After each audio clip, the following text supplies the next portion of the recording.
हमें देश के क्रांतिकारी बनने का अवसर नहीं मिला, लेकिन देश के क्रांतिकारियों ने जो हमें देश सौंपा था, 100 साल के हम 100 जयंती में उसे नया इतिहास बना ले, हमारा पाठ होता।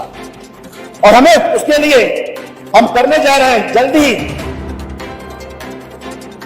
अब रजिस्ट्री विभाग में अगर आपकी रजिस्ट्री हो जाती है तो 35 दिन तक तहसील में इंतजार नहीं करना पड़ेगा, बल्कि रजिस्ट्री विभाग के अंदर ही खतौने में नाम आके चढ़ा दिए जाएंगे। हम करने जा रहे हैं कि रजिस्ट्री विभाग के अंदर जो नाम चलते हैं नगर पंचायत नगर निगम में, वह भी तत्काल चढ़ा दिए जाए। देखा जाता है अक्सर एक प्रॉपर्टी कई बार बिकती है। हम 27 को रोड मैप में लेके आ रहे हैं। अब हर पूरे गांव के घरौंदी से राजस्व के रिकॉर्ड को हम जोड़ेंगे बारकोड से। जोड़ने के बाद अगर कोई प्रॉपर्टी खरीदते हैं, जब मुआयना करने जाते हैं तो बारकोड मिलेगा। उस बारकोड में कौन व्यक्ति कब खरीदा है, कौन सा मालिक है, बेचने वाला व्यक्ति मालिक है कि नहीं मालिक है, आप देखेंगे। इससे फर्जीवाड़ा रुकने में सहायता मिलेगा। उत्तर प्रदेश में आयुष की इस यात्रा को जानिए। इन 8 वर्षों में क्या क्या मिला उत्तर प्रदेश को। आयुष का विश्वविद्यालय मिला, 4 नए मेडिकल कॉलेज मिले, 30 बेड के 2 नए मेडिकल हमारे अस्पताल बन रहे, 4 नए जिलों में जिला मुख्यालयों पर हमारे अस्पताल 50 बेड के इंटीग्रेटेड, जिनमें एक ही छत के नीचे होम्योपैथ, आयुर्वेद, यूनानी, सिद्ध, योग और प्राकृतिक चिकित्सा, 4 नए कॉलेज अस्पताल हमारे बन के तैयार है, जिनका उद्घाटन होना है। 5 नए और कॉलेज हमारे अस्पताल 5 जिला मुख्यालयों पर बन रहे। हमारे मुखिया योगी आदित्यनाथ जी का मानना है कि उत्तर प्रदेश में बड़े अस्पताल को बनाने की जरूरत है। 100 बेड से लेकर 400 बेड तक के प्राकृतिक चिकित्सा के अस्पताल की जमीन उत्तर प्रदेश में मिलेगी। हम उसको शुरू करने जा रहे हैं। प्राकृतिक चिकित्सा का बनारस में हमने एक बहुत शानदार अस्पताल जो इस वर्ष के अंत तक उत्तर प्रदेश को मिलेगा, जो सिर्फ प्राकृतिक चिकित्सा का अस्पताल होगा। तो फार्मेसी हमारे पास है। हमारे पास लखनऊ में हमारी लेबोरेटरी है जो उत्तर प्रदेश में हमारी दवाओं की जांच करती है।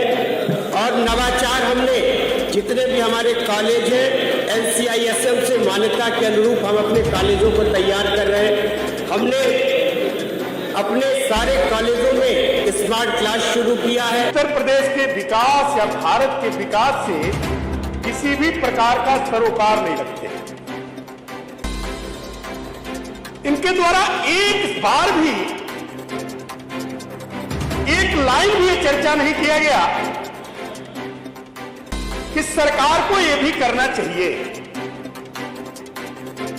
इनको तो एक दाह सा हो गया है कि यह विकसित भारत की संकल्पना को लेकर के आदरणीय प्रधानमंत्री नरेंद्र भाई मोदी जी कैसे आ गए। हमने तो सोचा ही नहीं था कि भारत विकसित होगा और उत्तर प्रदेश के विकास के पथ पर अग्रसर होगा। यह विकास को तो छोड़िए, उत्तर प्रदेश को बीमारू राज्य, यह उत्तर प्रदेश वही उत्तर प्रदेश है जिस उत्तर प्रदेश के बारे में एक परसेप्शन ड्रा हो गया था, परसेप्शन बन गया था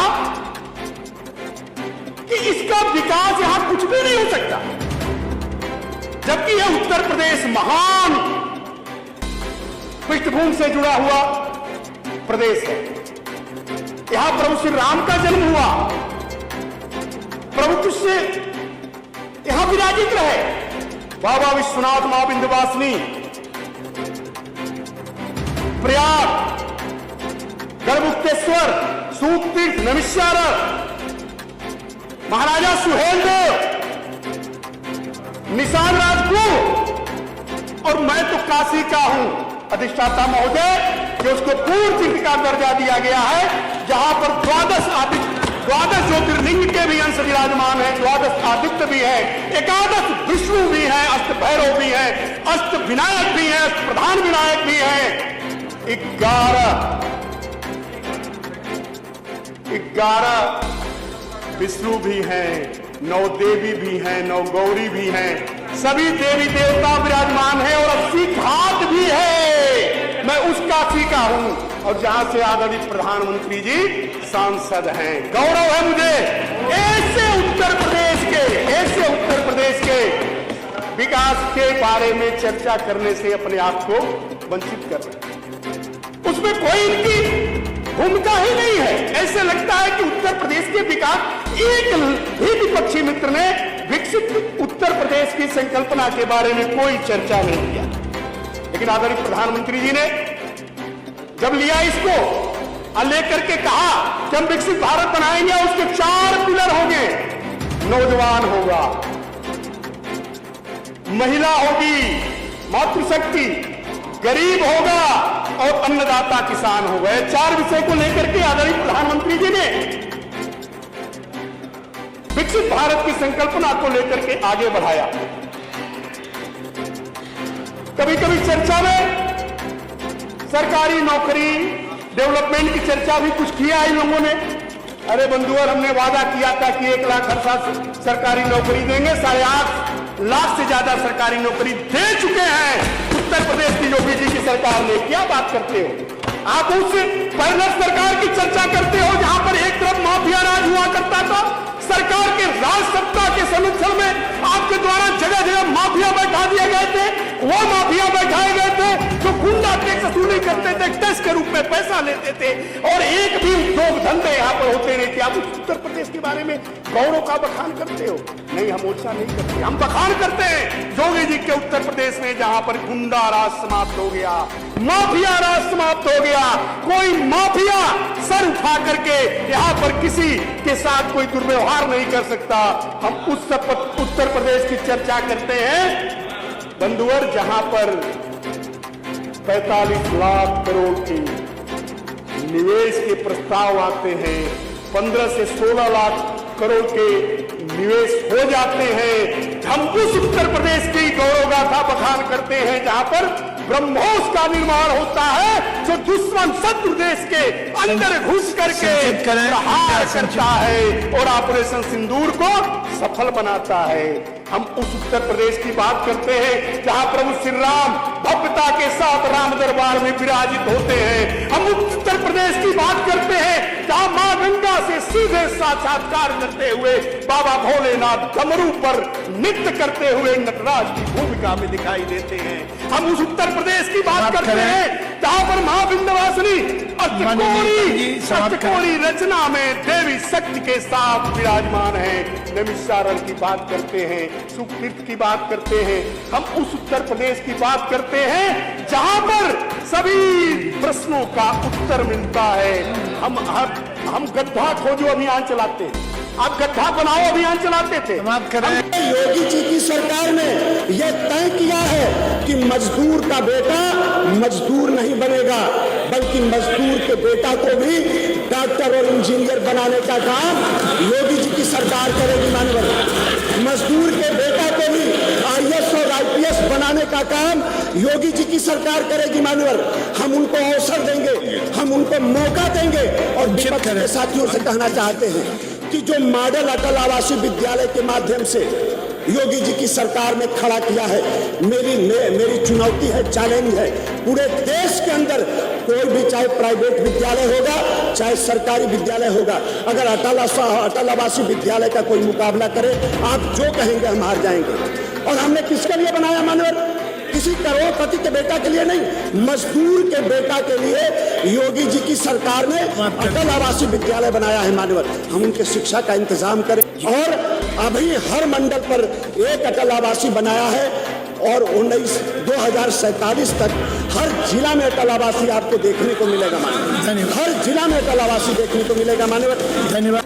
जहाँ 2014 में आर्थिक महाशक्ति के रूप में हम विश्व में 11वें स्थान पर थे, वहीं 2025 में 4थे स्थान पर आ गए। आदरणीय प्रधानमंत्री जी ने देश को विश्व में 3रे स्थान पर ले जाने का संकल्प लिया है। साथ ही उन्होंने एक और संकल्प लिया है, 2047 तक देश को पूर्ण विकसित व पूर्ण आत्मनिर्भर राष्ट्र बनाने का। उनका यह संकल्प तभी पूर्ण होगा जब माननीय मुख्यमंत्री श्री योगी आदित्यनाथ जी के नेतृत्व में उत्तर प्रदेश देश का सर्वोत्तम प्रदेश बनने की राह पर चलता रहेगा। मान्यवर 1947 में जब देश स्वतंत्र हुआ था तब हमारे देश की कुल जनसंख्या 34 करोड़ थी और आज सिर्फ उत्तर प्रदेश की जनसंख्या 25 करोड़ है। जब 34 करोड़ सच्चे राष्ट्रभक्तों ने देश को अंग्रेजी हुकूमत से स्वतंत्र करा लिया तो सोच कर देखिए हमारे प्रदेश की 25 करोड़ कर्मठ जनता यदि ठान ले तो इस प्रदेश को कहां से कहां ले जाएगी। उत्तर प्रदेश ने पिछले 8 वर्षों में जो अकल्पनीय विकास किया है उसे हम सभी प्रत्यक्ष देख रहे हैं। अब उत्तर प्रदेश को 2047 तक एक पूर्ण विकसित और देश का सर्वोत्तम प्रदेश बनाने के लिए हमें दीर्घकालिक चरणबद्ध और संतुलित विकास की रणनीति अपनानी होगी, जिसमें आर्थिक विकास, बुनियादी ढांचा, शहरी और ग्रामीण संतुलन, पर्यावरण संरक्षण, सुशासन आदि विषयों पर एक साथ काम करना होगा। हम इसे 3 चरणों में बांटकर 2047 तक का रोड मैप तैयार कर सकते हैं। मान्यवर, पहले चरण में 2025 से 2030 के बीच हमारा लक्ष्य होना चाहिए बुनियादी सेवाओं, इंफ्रास्ट्रक्चर और मानव संसाधन में तेज सुधार लाना। हर जिले में इंडस्ट्रियल क्लस्टर योजना शुरू करनी होगी। बड़े उद्योगों के साथ उनके पूरक छोटे उद्योगों की भी स्थापना करनी होगी। औद्योगिक नीतियों के नीचे तक 100% कार्यान्वयन पर ध्यान देना होगा। MSME को आसान लोन और डिजिटल ट्रेनिंग देनी होगी। 50% सिंचाई के क्षेत्रों में ड्रिप और स्प्रिंकलर लगाने होंगे। कम से कम 20 जिलों में एग्री लॉजिस्टिक हब बनाने होंगे। सभी सरकारी स्कूलों में स्मार्ट क्लासरूम और डिजिटल लाइब्रेरी खोलनी होगी। 75% युवाओं के लिए स्किल ट्रेनिंग की व्यवस्था करनी होगी। हर ब्लॉक में 24/7 health centre plus telemedicine की सुविधा उपलब्ध करानी होगी। सभी जिलों को 4 लेन हाईवे और रेलवे से जोड़ना होगा। 24/7 बिजली और 90% गाँव में ब्रॉडबैंड इंटरनेट की व्यवस्था करनी होगी। बृहद वृक्षारोपण, सामाजिक वनीकरण और वन्य जीवों का संरक्षण करना होगा। दूसरे चरण में 2030 से 2040 के बीच हमारा लक्ष्य होगा औद्योगिकीकरण, तकनीकी नवाचार और सामाजिक प्रगति। यूपी को भारत के टॉप 3 औद्योगिक राज्यों में सम्मिलित कराना, इलेक्ट्रिक वाहन, ग्रीन एनर्जी और बायोटेक हब का विकास करना। कृषि के विविधीकरण पर जोर देना होगा। गेहूं, चावल, गन्ना के साथ साथ दलहन, तिलहन, मोटे अनाज के उत्पादन पर जोर देना होगा। फल, सब्जी, औषधीय पौधे और ऑर्गेनिक खेती को बढ़ावा देना होगा और इसके लिए ऑर्गेनिक और कम से कम कुल कृषि क्षेत्र के 30% क्षेत्र में एक्सपोर्ट ओरिएंटेड खेती करानी होगी। AI की सहायता से खेती का प्रबंधन करना होगा। किसानों के उत्पादों को शहरों, मंडी समितियों और निर्यात गृहों तक सुगमता से पहुंचाने के लिए एग्री लॉजिस्टिक हब बनाना होगा। गुणवत्तापूर्ण शिक्षा और कौशल विकास पर जोर देना होगा। उच्च शिक्षा में रिसर्च कल्चर को बढ़ावा देने हेतु अंतर्राष्ट्रीय स्तर की 5 नई यूनिवर्सिटी और रिसर्च सेंटर की स्थापना करनी होगी और रिसर्च इंडस्ट्री लिंक बढ़ाना होगा। स्कूल ड्रॉप आउट की दर को 2% से कम करना होगा। हर जिले में सुपर स्पेशलिटी अस्पताल खोलना होगा और प्राथमिक स्वास्थ्य केंद्रों को टेली मेडिसिन के माध्यम से जोड़ना होगा। हेल्थ केयर में AI और रोबोटिक्स का प्रयोग करना होगा। सभी बड़े शहरों में मेट्रो या रीजनल रैपिड ट्रांजिट सिस्टम का विकास करना होगा। साथ ही हर जिले को 4 लेन सड़क, हाईवे और रेल कनेक्टिविटी से जोड़ना होगा। ग्रामीण क्षेत्रों में ऊर्जा आत्मनिर्भरता लानी होगी। Solar, microgrid, green energy, biofuel, green tech आदि के माध्यम से 100% स्वच्छ ऊर्जा उपलब्ध कराई जा सकती है। तीसरे चरण में 2040 से 47 के बीच हमारा लक्ष्य होगा ले जानी होगी। निर्यात में भारत का अग्रणी राज्य बनाना होगा। स्मार्ट और क्लाइमेट रेजिलियंट एग्रीकल्चर व्यवस्था करनी होगी। 2025 की तुलना में ग्रामीण आय में 3 गुना वृद्धि करनी होगी। प्रदेश में तिलहन, दलहन की उपज बढ़ाने पर जोर देना होगा।